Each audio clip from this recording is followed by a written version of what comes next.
I've spent a lot of time thinking about how to tell this story. Not because I want sympathy, and not because I'm trying to paint my wife as a villain. She isn't one.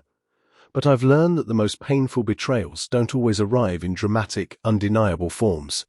Sometimes they come quietly, wearing the mask of something completely ordinary. A night out, a playlist, a dance between friends. My name is Kevin. My wife's name is Priya. We've been married for 7 years, together for 9, and if you'd asked me the morning of that Friday in October whether I trusted her completely, I would have laughed at the question. Of course I did. She was my person. The one who held my hand in the hospital when my father had his first cardiac episode. The one who stayed up until 2 in the morning, helping me rehearse a presentation I was terrified to give. The one who still left little handwritten notes in my work bag even after nearly a decade together.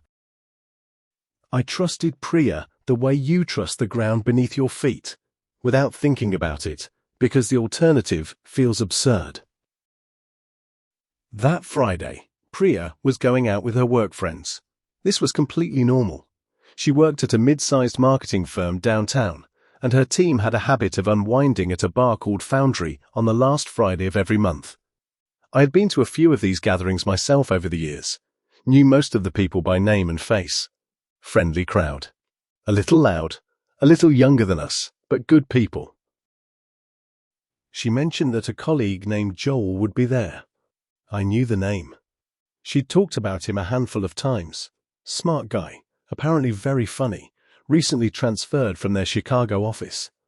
I had no face to put to him yet, no real impression. He was just a name that appeared occasionally in her office stories, somewhere between the terrible coffee machine and the client who always called on Fridays at 4:55 p.m. Have fun, I told her when she left. I meant it genuinely. I spent the evening doing what I usually do when she's out. Ordered Thai food, watched 2 episodes of a documentary series I'd been working through, and fell asleep on the couch somewhere around 11. I heard her come in around midnight, felt her kiss my temple, and shuffled to bed barely conscious. I didn't ask how it went. I figured we'd talk about it in the morning the way we always did, over coffee, unhurried. What I didn't know yet was that a version of the night she'd had was already living rent-free in someone else's phone camera. Saturday morning, Priya was in a good mood.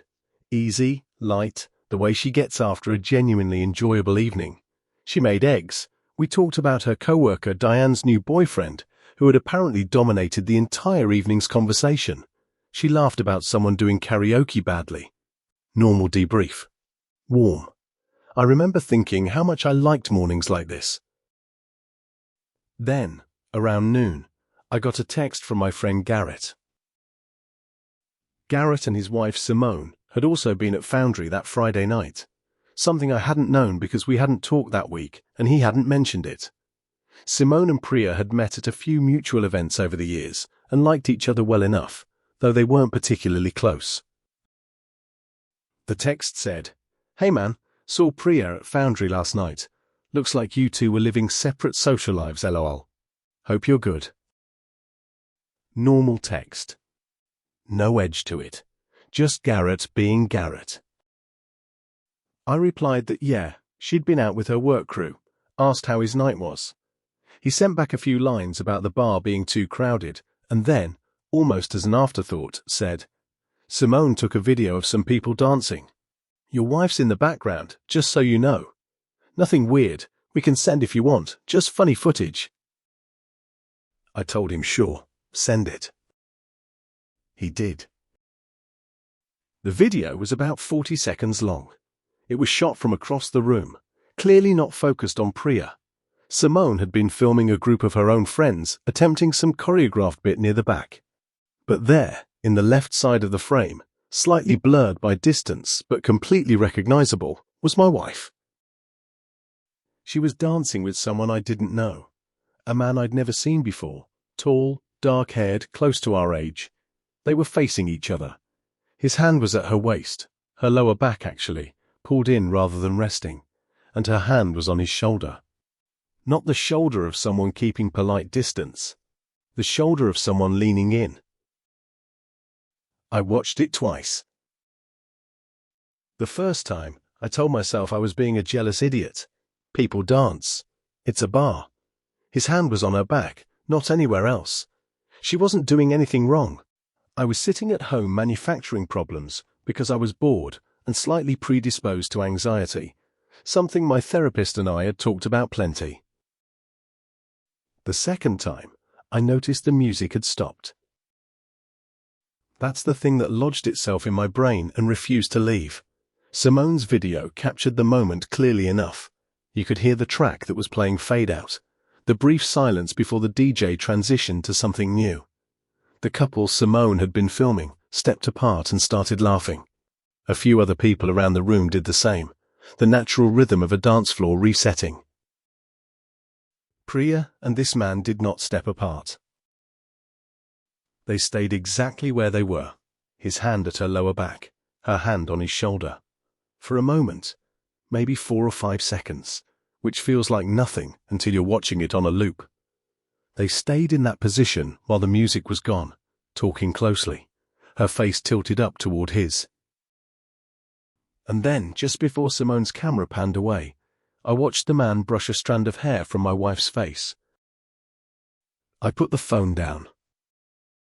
I want to be precise about what I felt in that moment, because it wasn't rage.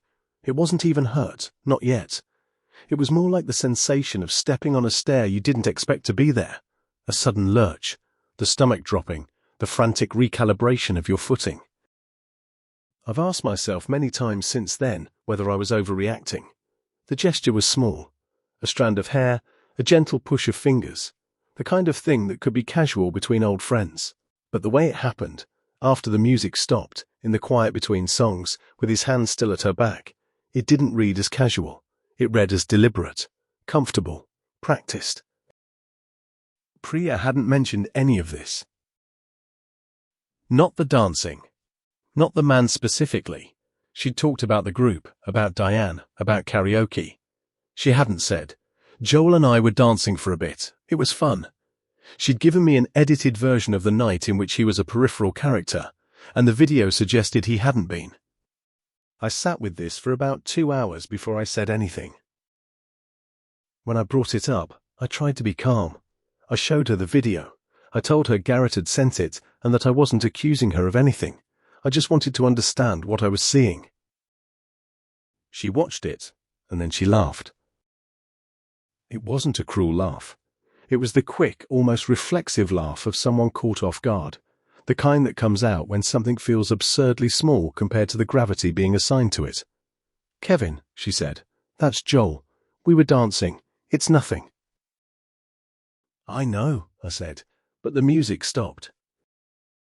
She looked at me like I'd said something slightly strange. What? The song ended. Everyone else stopped dancing. You two didn't. She shrugged, actually shrugged. We were mid-conversation. We didn't notice. He pushed the hair out of your face. Something shifted slightly in her expression then. Not guilt. I want to be careful here, because I'm not sure it was guilt.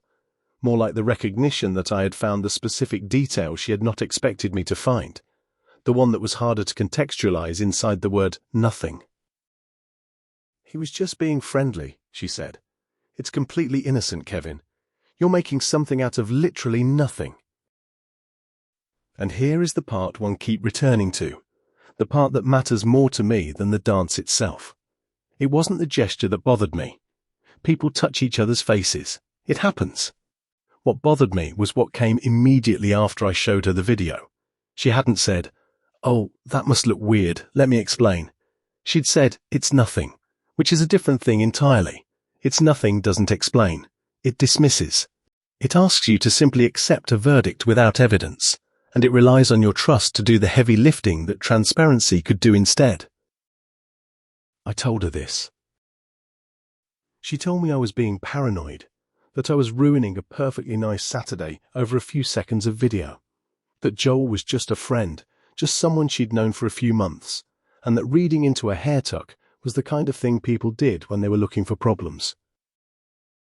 We went quiet for a while. Over the next week, I did something I'm not entirely proud of, though I also think it was reasonable. I paid closer attention. Not snooping. I didn't go through her phone, didn't track her location.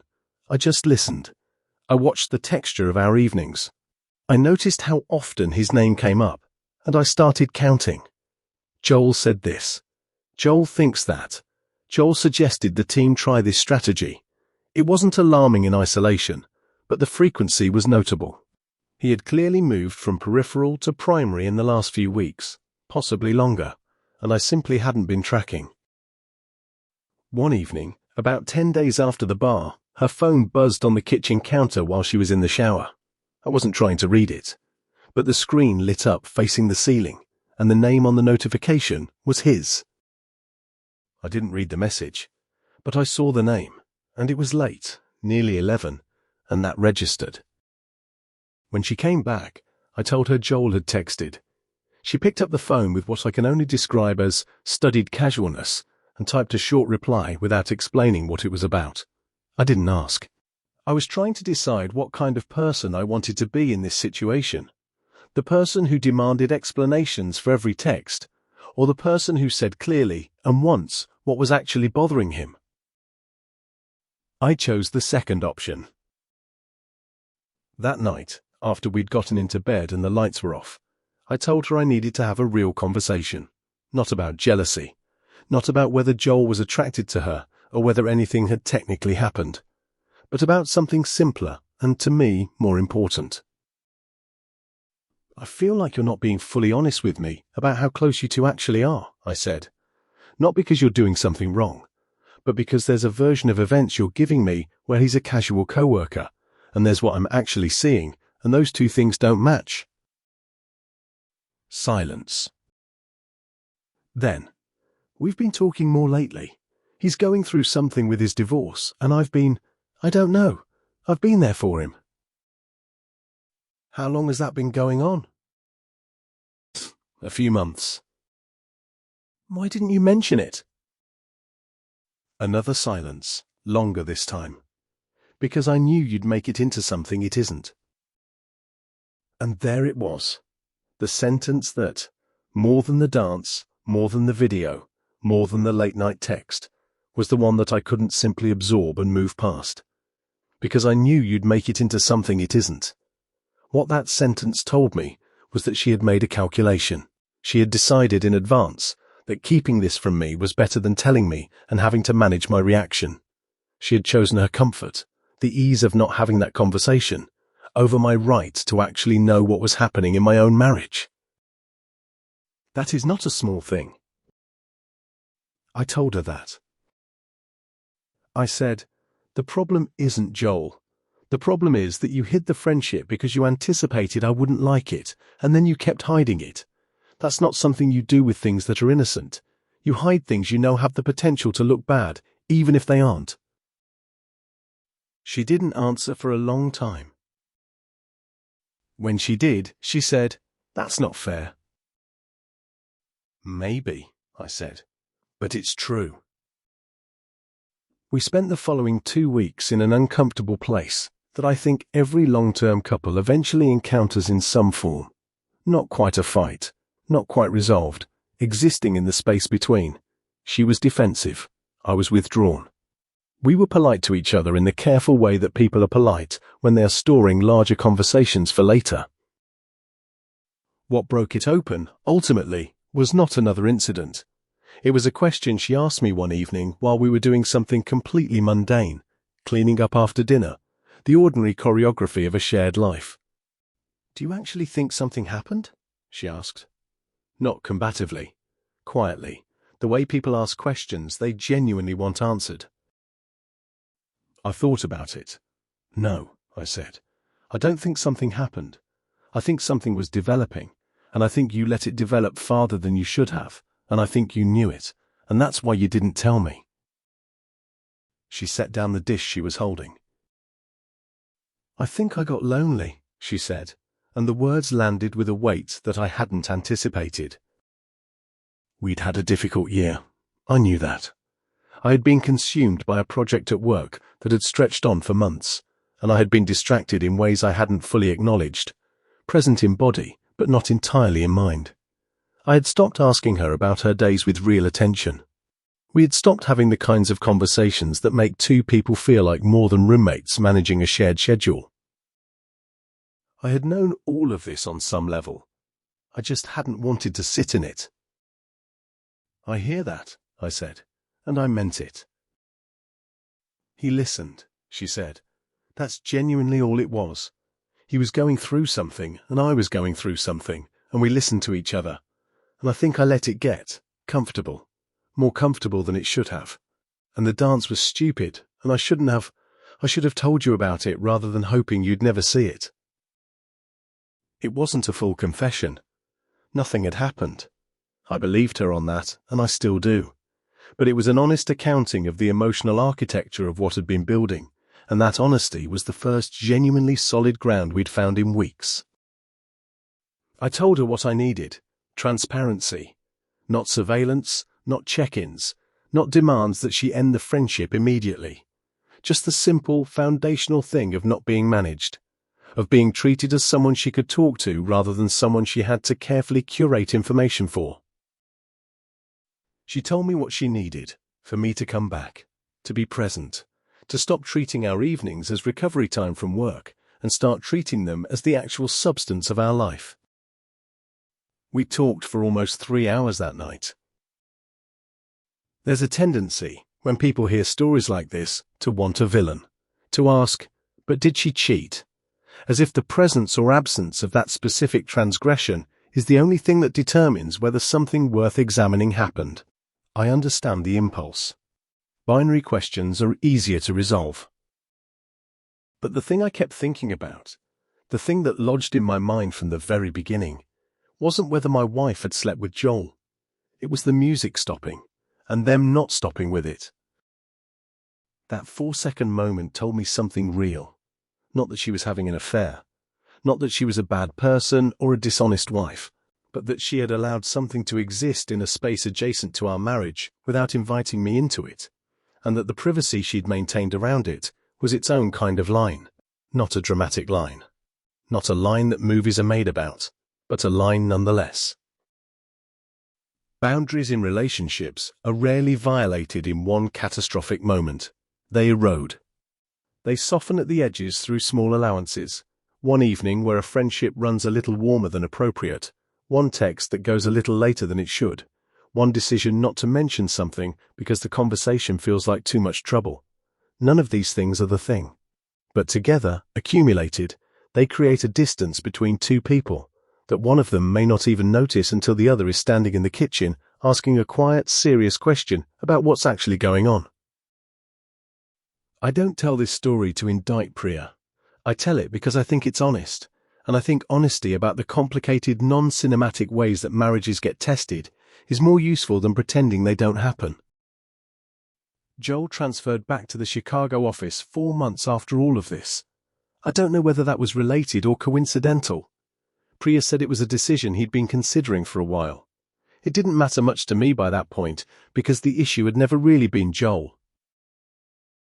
Priya and I started seeing a couples therapist in November, not because we were in crisis, but because the conversations we'd had in September had opened up enough honest territory that we wanted help navigating it properly rather than letting it silt over and harden into resentment. It was one of the better decisions we've made together. Our therapist, an older woman named Dr. Aguilar, with an office full of plants and a deeply unimpressed manner that I found comforting, said something in our third session that I've thought about many times since. She said that the couples who struggle most aren't the ones who fight. Fighting at least indicates engagement. The ones who struggle most are the ones who quietly build separate interior lives and then wonder, years later, how they ended up feeling so alone inside a marriage that looked fine from the outside. I thought about the night Priya came home from Foundry, the kiss on my temple, the way I'd shuffled to bed without asking how her evening was. I thought about months of arriving home depleted and mistaking proximity for presence. I thought about how thoroughly I had abdicated the responsibility of knowing my own wife. Marriage, I've come to understand, is not a stable structure that you build once and then inhabit indefinitely. It's more like a garden. Neglect it long enough, and things start growing that you didn't plant and didn't plan for, filling the space that should belong to something you tended together. We are okay now. Better than okay, some days.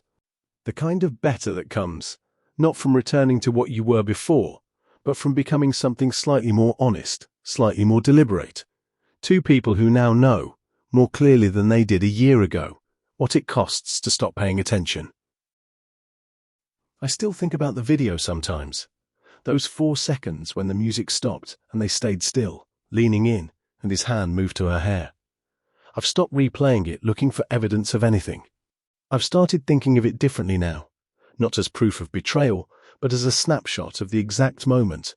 A small thing was on its way to becoming a larger one, caught and interrupted before it got there. We got lucky. Not every couple does. If there's anything useful in this story, it's probably just this. Pay attention to the small things, not because small things are always symptoms of large ones, but because the people we love communicate in small things constantly, and the greatest intimacy is learning to read them accurately. Notice when your partner grows quiet. Notice when a name appears more often than it used to. Notice when someone laughs something off a little too quickly. And if you see something that gives you pause, even something that sounds out loud, as absurd as the music stopped but they didn't, say so. Not with accusations, not with demands, just with the simple courage of two people who have agreed to be honest with each other, even when honesty is inconvenient. The music stops for everyone eventually. What matters is whether you stop with it.